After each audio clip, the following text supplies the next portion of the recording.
What is going on, Birdland? Stephen Heckman here for the Final Strike podcast, brought to you by the Baltimore Battery. We are kicking off season 4, and first off, I want to say thank you to everybody who supports us, listens to us, shares us, and participates in any conversations that we do have. I want to give a big shout out and thank you to you all. It wouldn't be possible without you to be where we are. So thank you very much, and I appreciate it. So we're going to jump right into things because we're less than 2 weeks away from pitchers and catchers reporting. Spring training's right around the corner. The World Baseball Classic is back this year. That's always a fun thing to see because these players take the pride of representing their country to the extreme. To this day, I still remember watching the Adam Jones catch off a Manny Machado hit that he thought was going to be a home run for the Dominican. It's just phenomenal. Shohei Ohtani striking out Mike Trout to end the last World Baseball Classic. There are so many things that come out of that are so fun to watch. There's players that people starting to realize have potential from other countries, and we can actually bring them in. So there is excitement around the corner with so much going on this year. You, of course, have the Dodgers, who are the reigning World Series champions, who are going to go for a three-peat. Of course, they're raising a lot of questions on how they can spend the money they're spending and get away with it, and then worry about how other teams are going to compete and feel competitive teams for them. Basically, you took the old New York Yankees and moved them over to the Dodgers, which is kind of ironic because the Dodgers used to be in Brooklyn and now are in LA. So welcome to Yankees West. And I'm not knocking the Dodgers. You know, they're playing within the rules and the guidelines. They've got things done and everything like that. They have a hell of a team. They have players I enjoy watching on that team. Just don't like that you basically are telling other teams that because you can't spend the money we can, you're not going to be able to participate. And that's how it kind of feels like. But I digress. It's something we'll get into at another time. We're not going to talk about all that stuff right now because there's so much more going on. Baltimore Orioles, they're still in talks with apparently Framber Valdez's camp, Lucas Giolito's camp, and Zach Gallen's camp for possibility signing one of them. Me personally, if we don't sign them, we don't sign them. I'm not overly concerned because I honestly think the Orioles have a very decent rotation that can compete, especially in the AL East. These pitchers have pitched in the AL East for the last couple of years against some strong teams. So, you know, we've done our fair share of damage in the AL East. You're getting a healthy Kyle Bradish back this year. You're getting a healthy Zach Eflin back this year. You're getting a healthy Tyler Wells, Albert Suarez. I mean, so much potential right there. Kyle Bradish is easily a number one starter, and he's shown that when he's taken the mound for us over the last 3 years. I mean, although he's only had 16 starts in the last 2 years, those starts, he only had 2 starts where he gave up more than 3 earned runs. His breakout season in 2023, he had 17, I think, quality starts. I'm winging it. I could be wrong on that, but a majority of his starts were quality starts because he gave up 3 runs or less and was pitching 6+ innings on a consistent basis. He came back with a torn UCL, remember, last year, and pitched 6 decent games for us. Orioles went 5-1 or 4-2 in those games. And outside the game he left with the injury, he still was pitching in the mid-90s. He came back last year, continued that. He had 1 game where he gave up more than 3 earned runs. Once again, still pitching 6 and 7 innings. He takes pride in that. He takes the ball, and he's not afraid to attack these players. And he's going to be even further removed from that Tommy John surgery. He is a breakout candidate this year. Tyler Rogers, we saw what he did last year in 18 starts. He held the lowest ERA in Orioles history for a pitcher through 18 starts. A sub-2 ERA. That's impressive. And that was in the second half of the season pretty much, when the postseason race is ramping up. It wasn't just a fluke. I mean, he did have a start earlier in the year, and he came on and pitched on fire. Then they sent him back down. He came back up, and once again, he pitched to the point they could not send him down. And he rewarded him for that. He easily fits in as our number 2 or 3. He is a lefty, so that's why I say 2 or 3. Shane Baz, we basically gave Grayson Rodriguez the opportunity. He had all the potential in the world. Couldn't stay on the field.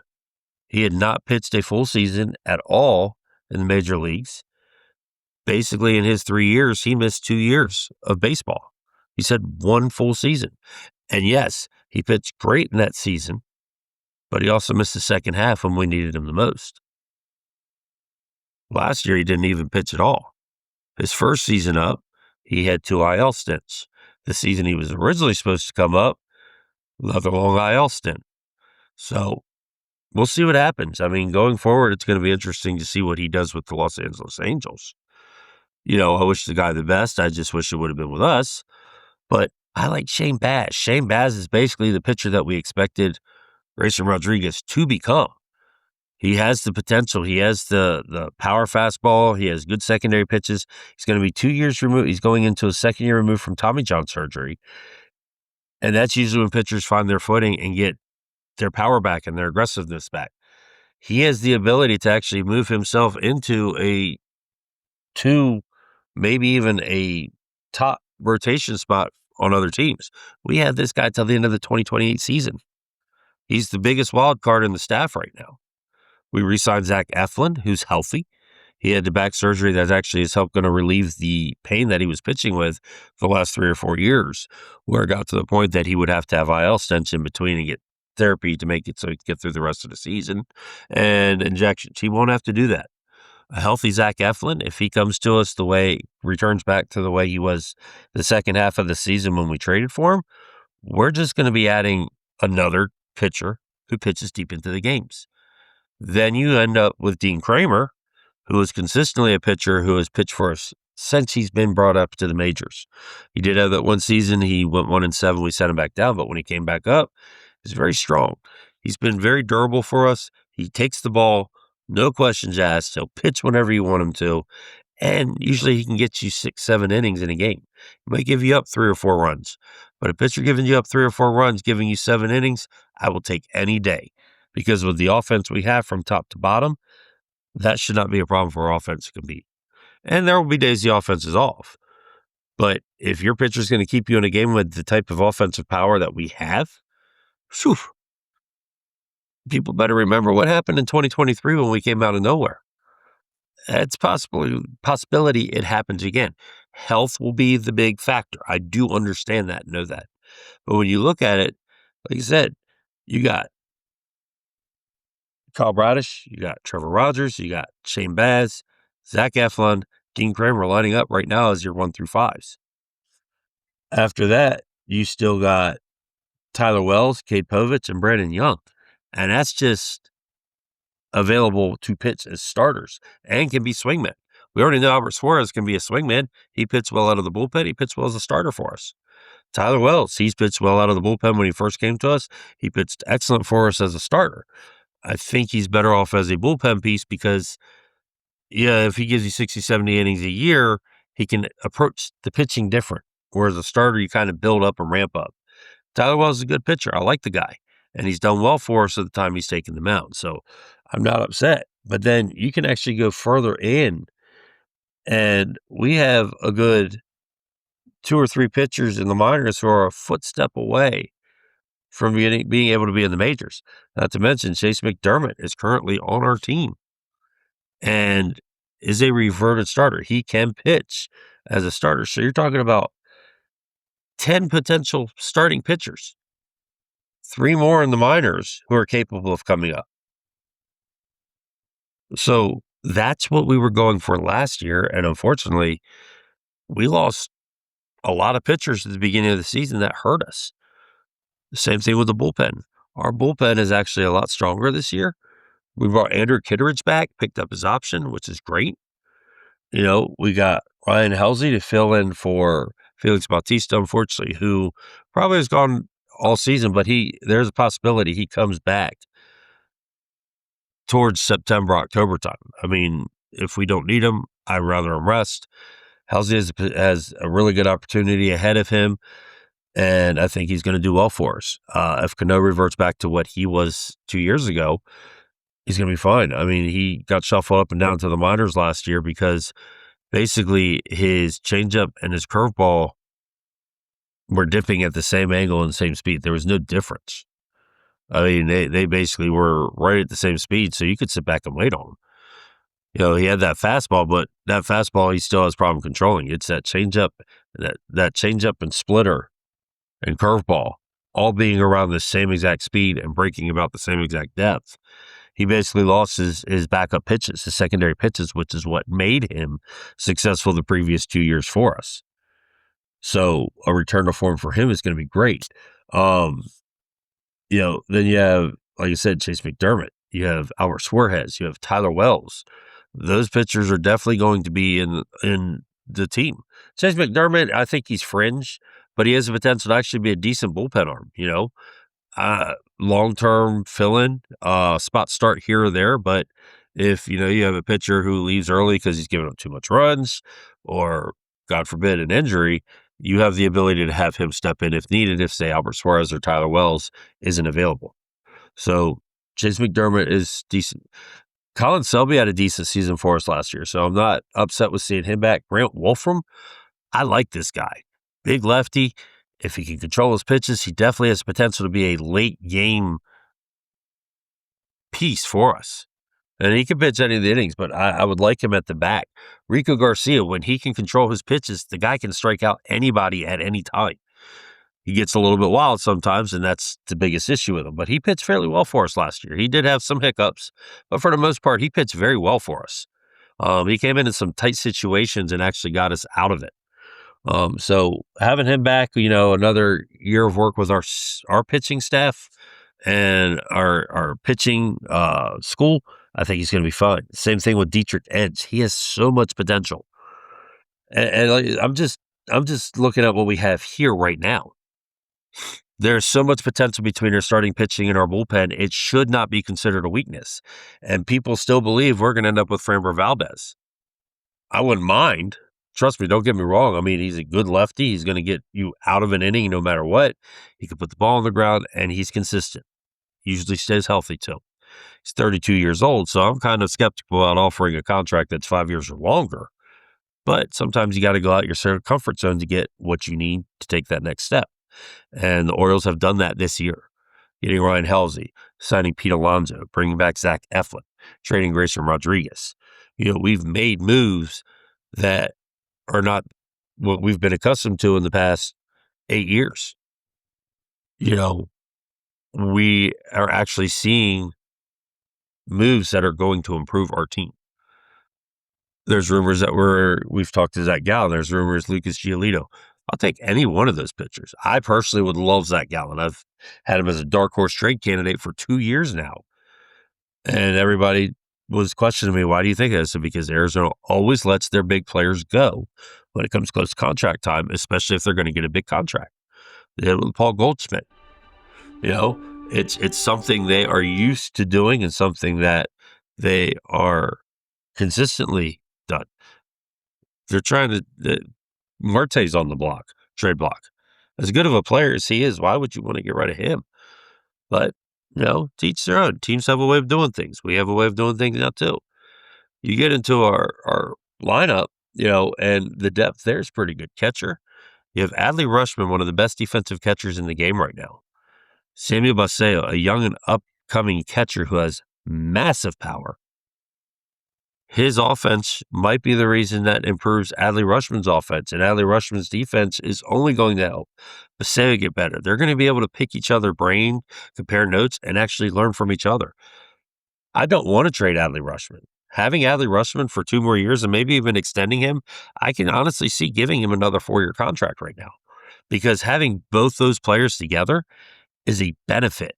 And as we've learned in the past, having 2 good catchers is better than having 1 good catcher and a so-so backup. So I'm kind of excited for the catching. Plus, Sammy Basallo will get some DH opportunities, so even get some first base opportunities. You go to first base, and we got a logjam there, because you got Pete Alonso, who just signed a 5-year, $155 million contract. He's the front and center. He's going to be our first baseman. There's no question about it. He'll play some first, he'll DH, and then you got Kobe Mayo. But right now, you also have Ryan Mountcastle, and Sammy Basallo is listed as a first baseman. I honestly do believe, as much as I like Mountie, and we did pick up his arbitration year with an option for the following year, or we did sign him then, I do believe we still trade Ryan Mountcastle. It is a possibility we trade him in a package to get a pitcher. There is potential with him, but his power numbers are down. He's not been too healthy for us the last few years. I like Ryan Mountcastle, big fan of the guy, but time to move on. He's still relatively young, and I think people forget that. He's 5 years into this league. I mean, you look at it, he's was born in 1997. He's 4 years older than Kobe Mayo. So, he is still coming into his prime. I'd love to see the power numbers return, but we got Pete Alonso right now. Ryan Mountcastle's defense is exceptional. Kobe Mayo's potential is there, though, and I really would rather have Kobe Mayo behind Pete Alonso, learning the proper ways to hit. His defense improved drastically last year as the season went on. You go to second base. Jackson Holliday's back. He should be healthy. Jordan Westberg is listed as a backup. And then you have Jeremiah Jackson, who came out of nowhere last year and had a phenomenal season for us. He is going to be hard to send back down. He could possibly be a trade piece too, but I would really love to keep the guy, especially since he does have infield ability, but he learn on the fly the corner outfield positions last year and played very well doing it. Third base, of course, we're going to have Jordan Westberg, Jeremiah Jackson, and Kobe Mayo. A healthy Jordan Westberg, he's going to go a long way for us because he's that bulldog. He's that balance that this team needs. He's rough, he's gruff, he's an old-fashioned baseball player. He's going to go out, he's going to get his, and he's going to give you 110% every single time. He was a missing link. Him and Colton Cowser affected us more so than people realize. When we finally had them back in the lineup and healthy, our team looked a lot better. When they were out of the lineup, whole different ball club. And it's because they bring that balance of determination and grit, but also that humor into it as well. Where you have players like Gunnar and Adley who are a little bit laid back and not as outgoing and gruff. Jordan Westbrook and Cowser are that gruff people who can motivate a team, and you see them do something, you want to follow in their footsteps and do the same thing, or continue a rally, something like that. Left field, Taylor Ward, Dylan Beavers, Tyler O'Neill, Colton Cowser. It's basically our outfield right there. We did sign Leody Taveras. I don't know if I'm saying his name wrong. Right, I'm sorry if I have. But, I mean, when you have an outfield that's going to consist of Tyler Ward, Colton Cowser, and Tyler O'Neill, if he can stay healthy, and then you have Dylan Beavers who can play all those positions, you're just giving yourself the depth that you need. Plus, Jeremiah Jackson can play outfield. Hate to say it, but Kobe Mayo's played corner outfield spots. Even Westberg's played some outfield. Don't want to put them out there, but flexibility with our team is something we've always done. Westberg can play 3 infield positions. Gunnar Henderson can play 3 infield positions. Jackson Holliday, 3 infield positions. Kobe Mayo can play 2 of the infield positions and 2 of the outfield positions. Ryan Mountcastle came up as a shortstop, has played third base, left field, right field, and first base. So, Baseo, first base and catcher. Even Adley has taken some time at first base. So, we have built a team that is there. Mike Elias did the blueprints and got it there. As much as, I'm sorry what happened last year. The team got off to a bad start. Then we had to fire our manager, and now we have a new manager, Craig Alvarez, which a lot of people have been trying to get this guy for the last couple of years. I think he's just the right person because he's young enough to know what it's like to be a player and help these players through this rigorous time of learning how to go from the minor leagues to the majors and take that next step. But he's also old enough that he has been around and he can command respect and help lead a team. So there's a lot of excitement going on here and a lot of things that are going to be happening going forward. Spring training's just around the corner. Pitchers and catchers are just around the corner. We're back in action, which means you're going to be seeing us go along. Season 4 is underway. So get ready for the ride and get ready for the journey. Let me know what you all think. What do you think of the Orioles starting rotation? Do we have to add another pitcher to make us that much better? Any of the pitchers that we do add are going to be good for the team, but do we have to add them is the question. There's a difference between needing and having. So, or wanting. That's the difference between need and want. Do we have to want them? Do we have to need them is the question. What do you think? Framber Valdez, Zach Gallen, or even Lucas Giolito. 2 of them You can get for a lot cheaper than one. Then you have two other ones who are older than Gallen. So, there's options there. We also have 10 possible players on the major league roster right now, plus another 3 in the minors that are just that step away from being able to come up and pitch. The lineup, we have the depth right now in the lineup, and we still have players pushing down in the minor leagues. So, not that I want to see anybody hurt to bring them up, but there are more people we can bring up. Health is going to be a key factor, as it is every year. You have a healthy team, you have a better chance of competing instead of players learning on the fly. Dylan Beaver, Samuel Paseo, who didn't have bad seasons last year. They actually did very well. Paseo translated his into enough to get an 8-year, $67 million extension. So he's with us for quite some time.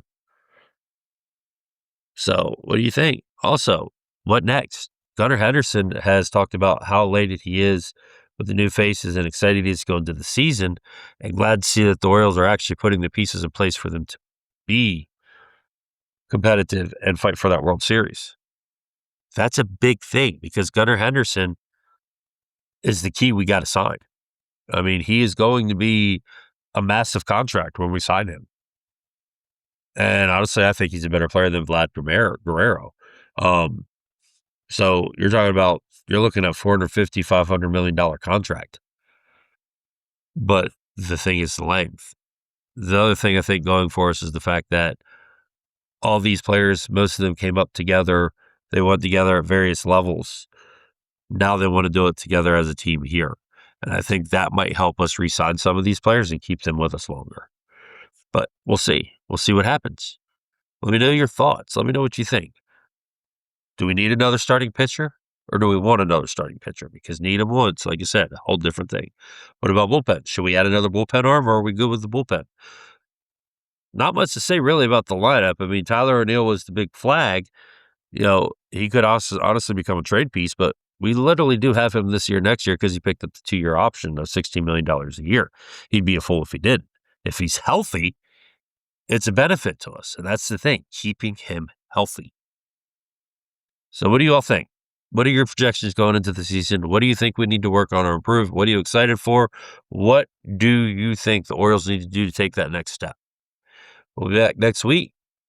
Final Strike is back. Season 4 is underway. I want to give a big shout out to the Baltimore Battery because without the Baltimore Battery, we wouldn't be here. You need to definitely go check out the BaltimoreBattery.com. There's numerous articles that have been put out since the start of the year. Zach has been kicking ass. Justin's been kicking ass. RJ has a new article. I have a couple there. I've got another one that'll be coming out really soon. Bit controversial, but we'll see. I think it's going to be a good article for people to read. Spring notes are just around the corner with spring training, so you got that coming forward.